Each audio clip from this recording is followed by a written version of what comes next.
चलो खबरों में आगे बढ़ेंगे। दिल्ली की सड़कों पर छात्रों का प्रदर्शन, संसद के बाहर सुरक्षा का घेरा और अब इस पूरे मुद्दे ने राजनीतिक रंग भी पकड़ लिया है।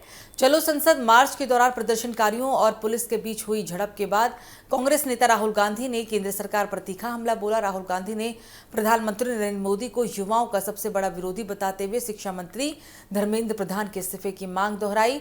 सवाल यह है कि क्या ये सिर्फ छात्रों का आंदोलन है या अब एक बड़ा राजनीतिक मुद्दा बन चुका है। दरअसल दिल्ली में संसद के मानसून सत्र के पहले दिन चलो संसद मार्च के दौरान हजारों प्रदर्शनकारी जंतर मंतर के से संसद की ओर बढ़ने लगे। प्रदर्शनकारियों की मांग थी कि कथित परीक्षा अनियमितताओं और पेपर लीक मामलों की जिम्मेदारी तय की जाए और केंद्रीय शिक्षा मंत्री धर्मेंद्र प्रधान का इस्तीफा हो। संसद क्षेत्र में लागू सुरक्षा प्रतिबंधों के चलते दिल्ली पुलिस ने मार्च को आगे बढ़ने से रोका। कई स्थानों पर बैरिकेड लगाए गए और जब प्रदर्शनकारियों ने आगे बढ़ने की कोशिश की तो पुलिस ने बल का प्रयोग किया। इस दौरान लाठीचार्ज और आंसू गैस के इस्तेमाल की भी खबरें आई। इस घटनाक्रम के बाद लोकसभा में विपक्ष के नेता राहुल गांधी ने सोशल मीडिया पर सरकार पर तीखा हमला बोला है। राहुल गांधी ने कहा कि देश का युवा लगातार परीक्षा घोटालों और पेपर लीक से परेशान है, लेकिन सरकार उनकी आवाज सुनने के बजाय उन पर लाठियां बरसा रही है।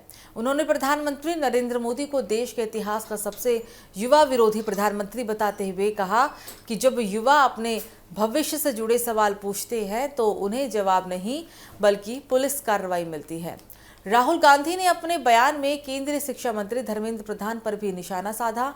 उन्होंने आरोप लगाया कि लगातार परीक्षा विवादों के बावजूद अब तक किसी बड़े स्तर पर जवाबदेही तय नहीं हुई।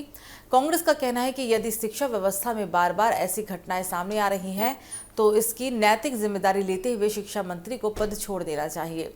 पार्टी ने सरकार पर युवाओं के भविष्य के साथ खिलवाड़ करने का आरोप भी लगाया। तो दूसरी ओर प्रदर्शनकारियों का कहना है कि उनका आंदोलन पूरी तरह शांतिपूर्ण था और वे केवल अपनी मांगों को संसद तक पहुंचाना चाहते थे।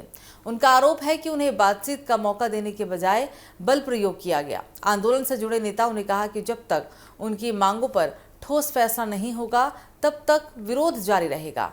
इस आंदोलन को समर्थन देने के लिए कई सामाजिक कार्यकर्ता और विपक्षी दलों के नेता भी आगे आए हैं।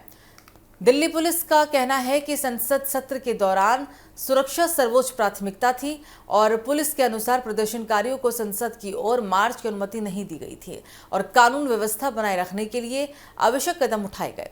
पुलिस ये भी कहना चाह रही है कि कुछ प्रदर्शनकारियों ने बैरिकेड तोड़ने और सुरक्षा घेरा पार करने की कोशिश की, जिसके बाद स्थिति को नियंत्रित करने के लिए कार्रवाई करनी पड़ी।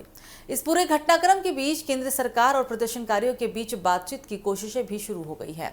आंदोलन के प्रतिनिधियों की भाजपा अध्यक्ष जेपी नड्डा से मुलाकात हुई, जिसमें प्रदर्शनकारियों ने अपनी प्रमुख मांगों को दोहराया। हालांकि प्रदर्शनकारी साफ कह चुके हैं कि जब तक उन्हें लिखित आश्वासन या ठोस कार्रवाई का भरोसा नहीं मिलता तब तक आंदोलन जारी रहेगा।